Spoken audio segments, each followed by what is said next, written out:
नमस्कार स्टूडेंट्स और मंकित वेब्स में आप सभी का स्वागत है। आज हम समझने वाले हैं फोटोफॉस्फोराइलेशन, एक ऐसा चैप्टर जो नीट, आरपीएससी और बोर्ड एग्जाम्स के लिए सही में एक गेम चेंजर साबित हो सकता है।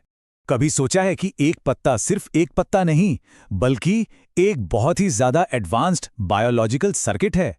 सवाल यह है कि ये जीता जागता सर्किट सूरज की रोशनी जैसी एनर्जी को, जिसे हम स्टोर नहीं कर सकते, उसे एक ऐसी केमिकल एनर्जी में कैसे बदल देता है जिसे स्टोर किया जा सके। चलिए आज इसी कमाल की प्रक्रिया की गहराई में उतरते हैं। तो सबसे पहले आइए इस शब्द के मतलब को ही डिकोड करते हैं। आखिर ये फोटोफॉस्फोराइलेशन है क्या चीज? इस शब्द को दो हिस्सों में तोड़ते हैं। फोटो, जिसका मतलब होता है प्रकाश या लाइट, और फॉस्फोरिलेशन, जिसका मतलब है एडीपी में एक फॉस्फेट ग्रुप जोड़कर उसे एटीपी बना देना। तो फोटोफॉस्फोरिलेशन या प्रकाश फॉस्फोरिलीकरण का सीधा सा मतलब हुआ प्रकाश की ऊर्जा का इस्तेमाल करके एटीपी बनाना। इसे ऐसे समझिए, जैसे सूरज की रोशनी एक डिस्चार्ज बैटरी यानी एडीपी को चार्ज करके एक फुल पावर वाली बैटरी मतलब एटीपी बना रही है। और हाँ, ये कमाल की खोज 1954 में आर्नन और उनके साथियों ने की थी। अब ये जो बैटरी चार्ज करने का प्रोसेस है ना, ये दो अलग अलग तरीकों से होता है। पहला है साइक्लिक या चक्रीय, जिसमें इलेक्ट्रॉन एक पूरा गोल चक्कर लगाकर अपनी शुरुआती जगह पर लौट आता है। और दूसरा है नॉन साइक्लिक या अचक्रीय, जिसे जेंट स्कीम भी कहते हैं, जहां इलेक्ट्रॉन्स का सफर एक तरफा होता है, वो वापस लौटकर नहीं आता। चलिए सबसे पहले रास्ते को समझते हैं, चक्रीय प्रकाश फॉस्फोरिलीकरण, जो इन दोनों में से काफी आसान है। इस प्रोसेस में सिर्फ एक ही प्लेयर मैदान में है, और वो है फोटोसिस्टम 1 या पीएसआई। होता क्या है कि जब लाइट इसके P700 रिएक्शन सेंटर से टकराती है तो एक इलेक्ट्रॉन एनर्जी लेकर बाहर कूद जाता है। फिर ये इलेक्ट्रॉन फेरेडॉक्सिन और साइटोक्रोम कॉम्प्लेक्स जैसे कई स्टॉप्स से होता हुआ अपनी एनर्जी खोते खोते वापस अपने घर यानी P700 में लौट आता है। एक पूरा का पूरा चक्र। तो फिर इस पूरे चक्कर का मकसद क्या है? वो सबसे जरूरी पल तब आता है जब इलेक्ट्रॉन साइटोक्रोम B6 और साइटोक्रोम F के बीच से गुजर रहा होता है। बस यहीं पर वो अपनी एनर्जी रिलीज करता है और इसी एनर्जी का इस्तेमाल एडीपी को एटीपी में बदलने के लिए कर लिया जाता है। और बस हो गई बैटरी चार्ज। इस पूरे साइकिल का एक ही मकसद है, सिर्फ और सिर्फ एटीपी बनाना। अब आते हैं दूसरे और ज्यादा कॉम्प्लेक्स और पावरफुल रास्ते पर, अचक्रीय प्रकाश फॉस्फोरिलीकरण, जो अपनी जेड शेप की वजह से जेड स्कीम के नाम से बहुत फेमस है। यहां पर दोनों प्लेयर्स मैदान में हैं, PS2 और PS1 दोनों। प्रोसेस शुरू होता है PS2 से, जहां लाइट P680 से एक इलेक्ट्रॉन को बाहर निकाल लेती है। ये इलेक्ट्रॉन एक लंबे रास्ते से होता हुआ PS1 तक पहुंचता है और फिर आगे निकल जाता है। लेकिन ये कभी भी अपने स्टार्टिंग पॉइंट P680 पर वापस नहीं लौटता। और ये जो वन वे जर्नी है, ये न सिर्फ एटीपी बनाती है, बल्कि एक और जबरदस्त एनर्जी मॉलिक्यूल NADPH भी तैयार करती है।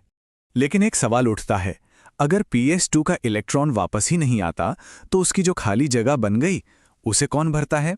यहीं पर कहानी में एंट्री होती है जल के प्रकाशिक अपघटन या फोटोलाइसिस की। PS2 सिस्टम पानी के मॉलिक्यूल यानी H2O को तोड़ देता है और इस एक काम से तीन बहुत जरूरी चीजें मिलती हैं। पहली, दो इलेक्ट्रॉन जो PS2 की खाली जगह को भरते हैं। दूसरी, दो प्रोटॉन जो आगे NADPH बनाने के काम आते हैं। और तीसरी, ऑक्सीजन, जो एक बाय प्रोडक्ट के तौर पर निकलती है और हम सबके जीवन का आधार है। चलिए अब इन दोनों रास्तों की एक आमने सामने की तुलना कर लेते हैं, ताकि एग्जाम के लिए सारे के सारे अंतर दिमाग में एकदम क्रिस्टल क्लियर हो जाए। तो मेन पॉइंट्स क्या हैं? देखिए, चक्रीय में सिर्फ पीएसआई होता है, जबकि अचक्रीय में पीएसआई और PS2 दोनों। चक्रीय में पानी का टूटना यानी फोटोलाइसिस होता ही नहीं, इसलिए ऑक्सीजन भी नहीं निकलती, जबकि अचक्रीय में फोटोलाइसिस होता है और ऑक्सीजन एक बहुत जरूरी बाय प्रोडक्ट है। और सबसे बड़ा फर्क है आउटपुट में। चक्रीय से मिलता है सिर्फ एटीपी, जबकि अचक्रीय से एटीपी और NADPH दोनों मिलते हैं। तो ठीक है, पौधे ने ये सारी एनर्जी एटीपी और NADPH बना तो ली, लेकिन इसका असली मकसद क्या है? ये एनर्जी आखिर इतनी जरूरी क्यों है? देखिए, एटीपी और NADPH ये फाइनल प्रोडक्ट नहीं है, ये तो बस एनर्जी के सिक्के हैं। इन्हें मिलाकर हम कहते हैं एसिमिलेटरी पावर। यही वो शक्ति है जो पौधे की उस फैक्ट्री को चलाती है जिसे हम डार्क रिएक्शंस कहते हैं। और इसी फैक्ट्री में पौधा हवा से कार्बन डाइऑक्साइड को लेकर उसे कार्बोहाइड्रेट यानी अपने खाने में बदलता है, और यही वो प्रोसेस है जो हमारे पूरे प्लैनेट को खाना और ऑक्सीजन देता है। तो चलिए, अब वक्त है अपने ज्ञान को परखने का। एकदम तैयार हो जाइए इस चैप्टर के 5 सबसे जरूरी सवालों के लिए। पहला सवाल, चक्रीय प्रकाश फॉस्फोरिलीकरण में इनमें से कौन शामिल होता है? आपके ऑप्शंस हैं ए पीएसआई, बी PS2, सी PSI और PS2 दोनों, या डी इनमें से कोई नहीं। सोचिए, सही जवाब है ए PSI। याद रखिएगा, चक्रीय रास्ते में सिर्फ एक ही प्लेयर है और वो है फोटोसिस्टम 1। दूसरा सवाल ये रहा, जल का टूटना यानी फोटोलिसिस किससे जुड़ा हुआ है? ए PS1 से, बी PS2 से, सी डार्क रिएक्शन से, या डी साइटोक्रोम B6 से? क्या लगता है? चलिए सही जवाब देखते हैं। यह है बी PS2। फोटोसिस्टम 2 ही है जो अपने खोए हुए इलेक्ट्रॉन को वापस पाने के लिए पानी को तोड़ता है। प्रश्न नंबर 3, अचक्रीय प्रकाश फॉस्फोरिलीकरण के दौरान क्या बनता है? ए सिर्फ ATP, बी सिर्फ NADPH, सी ATP और NADPH दोनों, या डी सिर्फ ऑक्सीजन? ध्यान से सोचिए, और सही उत्तर है सी ATP और NADPH दोनों। Z स्कीम ज्यादा पावरफुल इसीलिए तो है क्योंकि वो 2 तरह की एनर्जी करेंसी बनाती है। चौथा सवाल, Z स्कीम का मेन काम क्या है?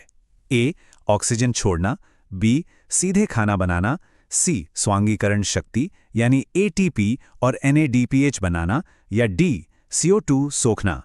ये थोड़ा ट्रिकी हो सकता है। सही जवाब है सी स्वांगीकरण शक्ति, ATP और NADPH बनाना। याद रखिए, ऑक्सीजन रिलीज होना एक बाय प्रोडक्ट है, असली काम तो एनर्जी बनाना है। और ये रहा आखिरी सवाल, Z स्कीम के दौरान PS2 के लिए इलेक्ट्रॉनों का सोर्स क्या है?